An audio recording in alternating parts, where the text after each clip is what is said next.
का भरोसा नहीं है। जो भी सब हम लोग आधार लेके बैठे हैं, सब आधार कैसे जानने वाले हैं, कैसे टूटने वाले हैं और कैसे अपनी ममता डाल के जाते हैं। हम लोग उनमें इतना मोह रखते हैं और कभी भी कोई जा सकता है। अपने जाने के बाद तो तुम नहीं आके हमको बताएंगे कि तुम्हें क्या फील हुआ, पर जब अपने वालों का विछोड़ा होता है, एक संयोग एक वियोग, तो जो वियोग होता है उसमें अंदर से बहुत कष्ट होता है। हम भी समझते हैं इस बात को, कोई आसान नहीं है कि जिनके साथ हम रहते हैं तो ये संग दोष से ममता जो है वो आ जाती है अंदर। जैसे लोहा संग में रहता है आग के, तो उसमें आग के गुण आ जाते हैं। तो हम भी जब संसार में रहते हैं तो उनके जो भी गुण हैं वो जीव के अंदर आ जाते हैं। उनके संपर्क में रहने से फिर जब वो जाते हैं तो उनकी याद आती है या अंदर में मन में दुख होता है। नेचुरल है, स्वाभाविक है, ये कोई आर्टिफिशियल बात नहीं है। और हम भी किसी को नहीं बोलते कि तुम जबरदस्ती अपने आप को रोको। अगर तुम्हारे अंदर आंसू आते हैं या याद आती है तो कोई ये गलत बात नहीं है, नेचुरल है। पर फिर उसके साथ जब ये ज्ञान मिक्स हो जाता है तो उसको सहने की ताकत आ जाती है। प्रभु के सिमरन दुख न संतापे, ये नहीं बोला था कि दुख आए नहीं। दुख तो जीवन में आते जाते रहते हैं, ये दुख सुख जीवन में आते और जाते हैं। तो दुख पहले आ जाए तो घबराना कैसा? यदि दुख पहले आ जाते हैं हमारे जीवन में तो फिर घबराना कैसा? या हे अर्जुन, तू इनको छोड़ जाएगा या ये तुझको छोड़ जाएंगे? दोनों में से एक बात तो अवश्य होनी ही होनी है, या तुम इनको छोड़ जाएंगे या ये तुम्हें छोड़ देंगे। तो जब तुम छोड़ जाएंगे तो वो लोग रोएंगे, और जब तुमसे छूटते हैं तो तुम रोते हैं। पर है ये सब बिना उपाय वाली बात। गीता का जो ग्रंथ है वो है युद्ध के मैदान में, जहाँ मरना और मारना दोनों काम हो रहे हैं। कोई मर रहे हैं, कोई मार रहे हैं। शत्रु समझ के कौरव उधर मार रहे हैं, पांडव इधर से मार रहे हैं। तो मरना और मारना खेल तो चल रहा है। अब उस खेल से कैसे हम अपने को अलग करें? गुरु हमें साक्षी भाव में टिकाता है कि तुम साक्षी होके देखो, ये है सिर्फ खेल, पासिंग शो। जो सीन कल थी वो आज नहीं है, जो आज है वो कल नहीं होगी। ये रोज बदलता रहता है। सूर्योदय होता है, तुमको अंदर में निश्चय है सूर्यास्त भी होगा, ये सब जानते हैं। अभी हम तुमको बोलेंगे ये चीज अभी खाओ, तुम कहते नहीं शाम को खाएंगे। तुम्हें मालूम है शाम आने वाली है, तुम्हें मालूम है रात आने वाली, आज रात को हमको जाना है। तो ये जैसे बातें सब नेचर में है और नेचर को कोई बदल नहीं सकता है। नेचर में ये सब चीजें अवश्य होनी है, होती हैं। बारिश होगी, गर्मी होगी, धूप होगी, सर्दी होगी, सब प्रकृति में द्वंद्व जोड़े चल ही रहे हैं। लाभ है तो हानि है, हानि है तो लाभ है, जन्म है तो मरण है, मरण है तो फिर जन्म है। ये सब साथ साथ चक्र ईश्वर का चल ही रहा है। निराकार का खेल चल रहा है।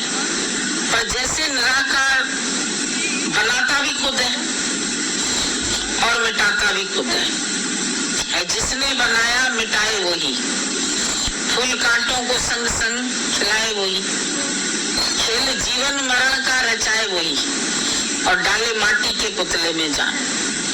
उत्पत्ति वो भी करता है, पालन वो भी करता है, और विसर्जन भी उसी का काम है। पर वो विसर्जन करके रोता नहीं है,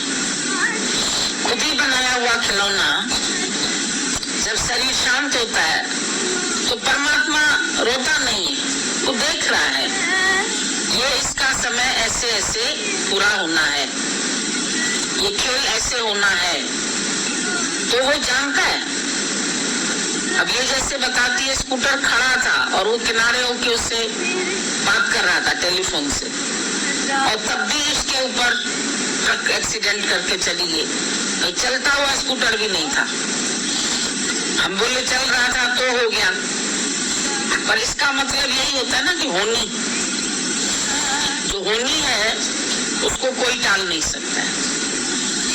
उस दिन भी उसका दिखा रहे थे शिरडी के बाबा में, एक व्यक्ति को जब वो भगा रहा है वहां से, तो भाग नहीं रहा था वो भागते हो कि नहीं भागते हो, उसके पीछे भगा दिया, और वो जब घर गया तो उसका 8-10 साल का बेटा था, वो बिल्कुल बीमार था और उसका अंतिम समय था। उस बेटे ने बोला मेरे को अपनी गोद में सुलाओ और मेरे को बाबा का भजन सुनाओ। तो जैसे ही उसने वो भजन गाया और उसने सुना और उसका शरीर शांत हो गया, तब उसको समझ में आया कि मेरे को बाबा वहां से क्यों भगा रहे थे। तुम जाओ, इस समय तुम्हारी वहां पर जरूरत है। कभी कभी लगता है कि संत को भी गुस्सा आया, पर उसके गुस्से के पीछे क्या रहस्य था। कहीं इनका मन ये न सोचे कि हमने उनको देखा नहीं आखिर में, तो बोला देख लो, जो चीज आई है तो अमानत। तो ये ज्ञान जब हम लोग पक्का करते हैं कि है अमानत, और अमानत एक न एक दिन वापस देनी है। एक माँ के जब 2 बच्चे, दृष्टांत बहुत पुराना है, और दोनों बच्चे एक साथ एक्सीडेंट में खत्म हो गए, तो बाप जब आया नौकरी से तो उस औरत ने बड़े ढंग से उसको समझाया। बोला पड़ोस में से मैंने 2 हीरे की अंगूठी ली थी, शादी पे जा रहे थे तो पहनने के लिए मैंने उससे उधार ले ली थी 2 अंगूठी। तो जब वो 2 अंगूठी ली तो अब मेरे पास वो रखी है और मुझे उसको वापस देने का मन नहीं कर रहा है। तो पति ने कहा तू पागल है क्या, अगर तू पहनने के लिए लाई थी तो क्यों नहीं वापस करती हो, अमानत है, उसको तो देना चाहिए। बोला नहीं, वो बहुत सुंदर हीरे हैं और आप देखोगे तो आपका भी मन जो है वो खराब हो जाएगा, आप नहीं दोगे वापस। बोला नहीं, मैं ऐसा नहीं कर सकता हूँ, हम लोग जबान के पक्के हैं और वापस देना ही चाहिए, लेकिन मेरे को दिखाओ वो हीरे है कहाँ। और ठीक है, तुम खाना वाना खा लो, फिर दिखा रहे। उसको खाना खिलाया, पानी पिलाया बड़े धीरज से, और फिर रूम में लेके गई जहाँ दोनों बेटों का शरीर पड़ा था। बोला ये वो हीरे हैं जो भगवान ने हमें दिए थे और आज उसने वापस लिए हैं, ये उनकी अमानत है। अब वो मुंह से कह चुका था कि हम जबान के पक्के हैं, शोक तो हुआ, लेकिन अमानत समझने से उसने खुशी खुशी वो उसको वापस दिया। तो ये बात हम लोग सुनते हैं, है तो सब अमानत का देना, सब है प्रभु की अमानत का देना। ना कर अब तू मेरा मेरा, तो मेरा मेरा कह के तो हम मैले हो गए, फंस गए, उनके साथ आसक्ति हो गई, उनमें सुख बुद्धि हो गई, उनका प्यार हो गया, याद आती है। तो ये सब जो ज्ञान चलता है पहले से ही, ये गुरु हमारे अंदर शक्ति फूंकता है। जो गीता का ज्ञान है वो भी अर्जुन के अंदर जब विषाद आया, ये विषाद भी जरूरी है, और भगवान ने खुद उसके अंदर विषाद पैदा किया, नहीं तो भगवान ज्ञान किसको सुनाते। अगर वो पहले ही ज्ञानी होता तो फिर इतना जो अमृत निकला ज्ञान का वो किसको सुनाते। तो पहले विषाद योग है, पहले अध्याय का नाम ही है विषाद योग, और दूसरे अध्याय का नाम है सांख्य योग, ज्ञान। ज्ञान एक बहुत महामंत्र है जो वक्त वक्त पर हमारे अंदर हमारे विचारों को बदल के हमारी रक्षा करता है। नहीं तो हम लोग इन विचारों में डूब जाते और हर समय ऐसे बोलते हैं। कई बार हमारे पास ऐसे लोग आते हैं, 4 साल पहले ऐसा हुआ था पति का, तो मैं ऐसी शक्ल देखती हूँ कि उसकी शक्ल तो रोती हुई आज भी दिख रही है। जिस बात को बीते हुए 4 वर्ष हो गए, लेकिन वो आज भी ऐसे रो रही है जैसे आज उसके साथ ही घटना घटी है। तो हमको लगता है कि देखो आज दादा के ज्ञान की क्या शक्ति है कि उसी समय वो हमको अंदर में धीरज दे देता है। जैसे ये बोलती हमको ऐसे लगा जैसे आपने हमको पहले से ही शक्ति दे दी। तो सच में ऐसा प्रतीत होता है कि उस समय ये अंदर में अनुभव आता है कि कैसे गुरु बैठ करके हमारे दिल को मजबूत बनाता है। मजबूती चाहिए, मजबूरी नहीं। अंदर से पहले से ही ये ज्ञान पक्का करा के, गीता का ज्ञान, अष्टावक्र गीता, दादा ने क्या क्या नहीं हम लोगों के साथ मेहनत की, कैसे ये तत्व उभर के आया। तो अर्जुन का रथ भी, पहले तो अर्जुन लड़ाई के लिए तैयार होके आया घर से, लेकिन जब खुद ही कह रहा है कि अब मेरा रथ दोनों सेनाओं के बीच में खड़ा कर दो, तो भगवान ने उसके सामने, किसके सामने खड़ा किया? जिनमें इसका मोह था। गुरु द्रोणाचार्य था, भीष्म पितामह थे, कृपाचार्य थे, जो भी थे, उन सबसे इसकी ममता थी। तो जब ममता वालों की शक्ल देखी तो उसको विषाद याद आया। ऐसे अभी आपने सुन ली सबने बात, पर वो विषाद आपके अंदर नहीं आएगा जो इनके अंदर आया उस समय। तो उस समय उसके लिए ही ज्ञान पक्का कराने के लिए, अगर अर्जुन को ये विषाद ना होता तो ज्ञान नहीं निकलता। तब वो ये नहीं बोलता कि मेरी इंद्रियों को ऐसे सुखाने वाला ये रोग है मोह, मेरा धनुष बाण गिर रहा है, मेरी बाईं आंख फड़क रही है, मेरे साथ ऐसा हो रहा है, मतलब अपशगुन दिखाई दे रहे हैं। वो कहता है मेरे को अपशगुन दिखाई दे रहे, ये सब मरेंगे, फिर वर्ण संकर औलाद पैदा होगी। कितना कितना उसने सोच लिया, लेडीज ऐसे हो जाएंगी तो फिर दूसरे मर्दों से ब्याह करेंगी, इसको वर्ण संकर बोलते। तो इतना अज्ञान उसके अंदर जो भरा पड़ा था, गुरु पहले तुम्हारे अंदर के उस विष को निकालता है। विषाद, विषाद शब्द बना विष से। जो ये अंदर ममता का विष भरा पड़ा है, तो जब ये विष तुम्हारे अंदर से निकले, विषाद, और उसके बाद हम ज्ञान डाले ना, जैसे कप भर गया और गुरु के टी से डालता ही रहा चाय, प्लेट भी भर गई, तो शिष्य कहता है ये आप क्या कर रहे हैं? बोला कप भर गया है तो आप इसमें फिर दूसरी चाय क्यों डाल रहे हैं? गिर जाएगी, वेस्ट होगी। बोला देखो ऐसे ही तुम अंदर से भरे हुए आए हो, तुम भी दुख से, ख्यालों से, बातों से, संसार के मोह से, ममता से, अपनी होशियारी से, अपने अहंकार से, सबसे भरे हुए आते हैं। गुरु के पास जब आते हैं खाली नहीं होते। भले एक इच्छा है कि हाँ सत्संग चाहिए, ज्ञान चाहिए, गुरु से प्रीत भी है समझो, लेकिन अभी उतनी आवश्यकता नहीं लगती है ज्ञान की, क्योंकि पहले ही ये सब बातें हमारे अंदर भरी पड़ी। प्याला फुल है, उस पे अगर हम ज्ञान भी डालें, चाय तो चाय छोड़ो, दूध डाल दें तो दूध तो और भी कीमती। तो तुम भी क्या करते हैं, भरा हुआ बर्तन लेके आते हैं, तो उसमें बोलते हैं ज्ञान भी डाल दो।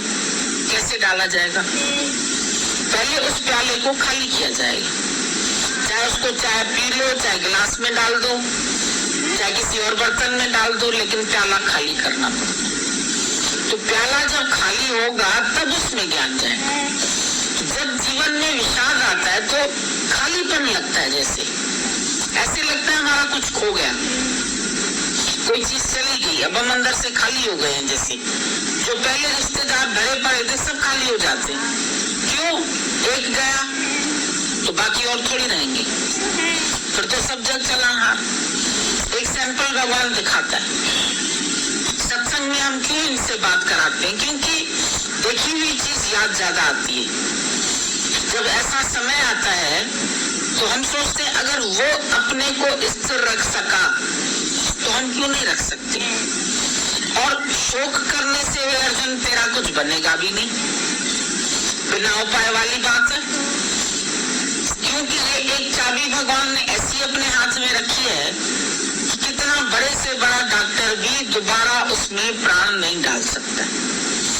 एक पहिए में तो तुम वो लगा के पेबंद हवा भर सकते, पर ये ऐसा शरीर है जो इसमें दोबारा से प्राण नहीं फूके जा सकते। एक यही बात परमात्मा ने अपने हाथ में रखी, वरना तो हर एक क्या करता, फिर से जिंदा कर लेता। अच्छा, फिर से क्या होता, जो सृष्टि बढ़ती ही चली जाती। पैदाइश करना तो कोई नहीं बंद करता है। देखो, हर एक को वारिस चाहिए ही चाहिए, तो सब समझते एक वारिस हमको होना चाहिए। तो पैदाइश में कहीं कमी नहीं आती है। जिनके नहीं होता है तो वो भी कहते हैं भाई चलो हम अडॉप्ट करें, होना चाहिए एक वारिस जिसको हम पालें, पोसें, ममता डालें और फिर उसको हम अपना सब सौंप के जीवन का चले जाएं। जो जिंदगी में भी इकट्ठा करते हैं तो इसकी संभाल के लिए सोचते हैं हमारे पास एक चौकीदार होना चाहिए। तो इसीलिए पैदाइश तो बंद होती नहीं है। अच्छा, अगर मरण रुक जाएगा, अगर मरण रुक जाएगा तो जगह कहाँ बचेगी? जो नए जन्म लेंगे उनके लिए फिर स्थान ही नहीं बचेगा। तो जो प्रकृति के नियम है वो अटल है और प्रकृति नियम के अनुसार अपने आप चलती रहती है। दिन होता है, शाम होती है, सुबह होती है, रात होती है। ये सब चक्र जो ईश्वर का है इसको कोई रोक नहीं सकता है। पृथ्वी घूम रही है, क्या तुम रोक सकते? तुम कुछ कर सकते? पृथ्वी का चलना कोई रोक सकता है? वो 24 घंटे में सूरज का एक चक्कर पूरा करती है, इसीलिए एक दिन के 24 घंटे बताते हैं। उसमें आधा समय वो सूरज के सामने होते हैं शहर, और आधा समय तुम्हारा शहर पीछे हो जाता है। जब पीछे हो जाता है तो रात होती है, फिर अमेरिका आगे हो जाता है, वहां दिन होता है। वहां से जब हमारे पास अभी फोन आएगा ना तो वो सब सो रहे हैं, तुम यहाँ जाग रहे हैं, वो सो रहे हैं। तो उनका फोन ऐसे टाइम पर आता है जब तुम भी जागते रहो, वो भी कुछ बीच का समय लेते हैं। वो या बिल्कुल शाम को करते हैं या बिल्कुल सुबह को करते हैं। सोने से पहले करेंगे या तो उठते समय ही करेंगे कि अभी तक तो ये जाग रहे होंगे, टाइम ये हुआ होगा। वो ध्यान रखते इस बात का। तो पृथ्वी के घूमने को कोई रोक नहीं सकता है, सूरज को तपक देने से कोई रोक नहीं सकता है, पेड़ों को ऑक्सीजन देने से तुम नहीं रोक सकती है। तो ये ईश्वर की सृष्टि, ऑटोमेटिक गवर्नमेंट अपने नियम के अनुसार चल रही है और गुण गुणों में बरत रहे हैं। इस शरीर का अंत कैसे होना है कि पहले से ही लिखा है, पहले से ही ये सब बातें फिक्स है, हम जानते नहीं है। अच्छा, पिक्चर के एंड जान लें तो फिर मजा भी तो नहीं आएगा। अगर आप पहले वीडियो कैसेट्स आते थे तो मस्ती चढ़ती थी, कैसे थे, पहले एंड देख ले। एंड देख लेते थे तो पिक्चर देखने का मजा नहीं आता था। मजा तब आता है जब एंड में ही एंड देखे। तो पहले से ही सोचना वो भी ठीक नहीं है, पहले से ही हमें पता चल जाए। अच्छा, जिसको पता लग भी जाता है, कई ज्योतिषी पंडित ऐसे होते हैं जो बता भी देते हैं ऐसा ऐसा आपके जीवन में घटना घटने वाली है, लेकिन उसके बावजूद भी चाहे घटना घटने वाली है उसको बोलो हम कैसे रोकें इस चीज को, कहता रोकने का कोई उपाय नहीं, इसके लिए कोई उपाय हमारे पास नहीं है। क्यों कि होनी होकर रहे, अनहोनी ना हो। ये अनहोनी नहीं है, ये होनी, और ये होनी किसी जीव के हाथ में नहीं है। कोई मनुष्य इसको अपने आप से नहीं बदल सकता है, पैसे से नहीं बदल सकता है, मेहनत से नहीं बदल सकता है, कोई डॉक्टर नहीं बदल सकता है, कोई हकीम नहीं बदल सकता है। लुकमान हकीम की दवा इतनी होती थी शर्तिया इलाज वाली, लेकिन एंड में जब उसका शरीर शांत होना था तो उसके पेट में पेचिश हो गया, और जब पेचिश हो गया तो रुक नहीं पा रहा था। उसने समझ लिया अभी ये समय पूरा हो गया, तो उसके पास उसके दोस्त आ गए, बोला कि तू तो बोलता है मेरी दवा शर्तिया इलाज होती, तो शर्तिया इलाज तुम अपने लिए क्यों नहीं कर रहे हो अभी? उसने बोला देखो इलाज तो शर्तिया होता है, पर अगर हुक्म उसका आ जाए तो फिर कोई भी इलाज उसको पूरा नहीं कर सकता। उसने पुड़िया दिखाई, नाली में पानी बह रहा है, पुड़िया डाली, रुक गया, पुड़िया में तो असर है, पर फिर पेट का पानी क्यों नहीं रुक रहा है? वो पेचिश क्यों नहीं रुक रहा है? कि हुक्म नहीं। ये हुक्म सरकार का, राजरानी का, रानी है प्रकृति, हुक्म है परमात्मा। उस हुक्म को कोई टाल नहीं सकता। नानक का हुक्म जे बुझे तो हो मैं कहे न। अगर तुम ये सब जान लो कि जो कुछ हो रहा है वो निराकार का हुक्म है और होता ही रहेगा ऐसा, तो तुम हो मैं नहीं कहोगे, मैं होती तो ऐसा करती, मैं पहुंच जाती पहले, मैं ऐसा कर लेती, मैं ऐसा, कोई कुछ नहीं कर सकता। ये घड़ी हरगिज न टाली जाएगी। जब तेरी डोली उठाई जाएगी तो बिन मुहूर्त के उठा ली जाएगी। इसका कोई मुहूर्त नहीं है। हमारा मन कुछ चाहता है, अरे जब कोई बुढ़ापा आके जाता है ना तब तो ठीक है, चलो चला गया, पर ये जवानी में बीच में नहीं जाना चाहिए। अब ये तो हम लोग कह नहीं सकते, जब माली फूल तोड़ने जाता है उसकी कोशिश तो यही होती है कि चलो खिले हुए फूल ले लेते, लेकिन तोड़ते तोड़ते कभी कलियां भी टूट जाती, तो उसमें तो उसको रोका नहीं जा सकता। कभी कलियों का तुम पहनते इधर जुड़े में यही लगा के, वो तुमको ज्यादा अच्छी लगती, कली को पानी में ला के रखने खिलने की इसकी चांसेस होती है, पर कली टूटने से बच जाए ऐसा नहीं होता। तो जल्दी जल्दी में ऐसे होते होते सब उससे हो जाता है। तो जिस बात को रोक नहीं सकते हैं, इसको भगवान ने भी बोल दिया, ये बिना उपाय वाली बात है। हे अर्जुन, तू इनका शोक क्यों करता है? जब तू ही नहीं रहेगा तो इसका चिंतन भी नहीं करेगा। तो भगवान ने क्या किया आखिर में? अर्जुन से पूछा, रे तूने इतने सारे लोगों को मार दिया? कहता नहीं, मरा खाली एक अर्जुन। अब ये उपाय है इस ज्ञान का कि पहले उनके मरने से पहले तू खुद को मिटा दे। जब तुम ही नहीं बचोगे तो रोएगा कौन? अपनी मैं को गुरु के चरणों में चढ़ा दो। मैं ही नहीं हूँ, मैं ही नहीं हूँ तो मैं किसका शोक करूं? मैं ही नहीं हूँ तो मेरे कहाँ से आए? फिर उन मेरों के लिए मैं क्यों सोचता हूँ, क्यों चिंतन करता हूँ? चिंता ताकि कीजिए जो अनहोनी होए। अनहोनी की चिंता करो, होनी होकर रहती है, तो अनहोनी की चिंता करने से तुमको क्या हो सकता है? तुम और दुखी होते। होनी तो होके रहती है, उसको तुम टाल नहीं सकते।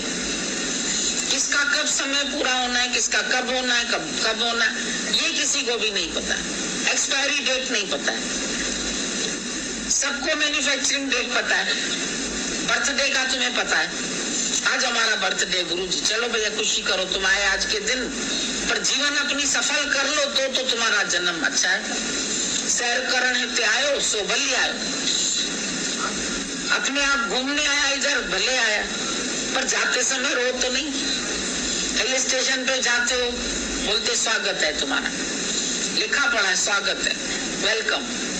जब लौटते हो तो थैंक यू। जब कोई संसार से जाता है तो बोलो भगवान थैंक यू, इतने दिन भी तो तुमने दिया। कोई तो बच्चे पैदा होकर ही चले जाते हैं, कोई 5 साल में चले जाते हैं, कोई स्त्री 2 महीने में विडो हो जाती, कोई 3 महीने में हो जाती है, कोई उसी समय भी हो जाती। तो दिखाते हैं पिक्चर में कि उसी वक्त उसको ऑफिस से कॉल आया, अभी शादी हुई थी, पत्नी का घूंघट भी नहीं उठाया था, और आवाज आई भाई पहुंचो, फ्रंट पर आओ। पहुंचे तो पीछे से उसका शरीर शांत हो गया, औरत ने देखा भी नहीं। तो उसका हिसाब ही ऐसे बना था ना। तो कोई तो 1 दिन भी नहीं रहते हैं साथ, कोई 1-2 दिन रहते हैं, कोई 8 दिन रहते हैं, कोई 50 दिन रहते हैं, कोई 100 दिन रहते हैं, और कोई बाद में जाते हैं। बाद में भी जाते हैं, कई वो पत्नी के लिए रोते हुए जाते हैं, और उनके लिए तो और हालत खराब होती है, बेचारे बुढ़े न मरे जे, फिर न उसको बहू पूछती है न बेटा पूछता है, तो और रोते हैं। वो कहीं समा भी नहीं सकते, क्योंकि इगोइस्ट है। कोई बात कोई कह देगा तो वो सहन नहीं कर सकते, तो मर्दों का जीना तो और मुश्किल होता है। इसीलिए अधिकतर जो मर्द होते हैं ना, वो पहले जाते हैं। गणना की गई है, ये साइंस ने गणना की है। और क्यों जाते हैं? क्योंकि थोड़ी चिंताएं अधिक करते हैं, क्योंकि बाहर अधिक निकलते हैं।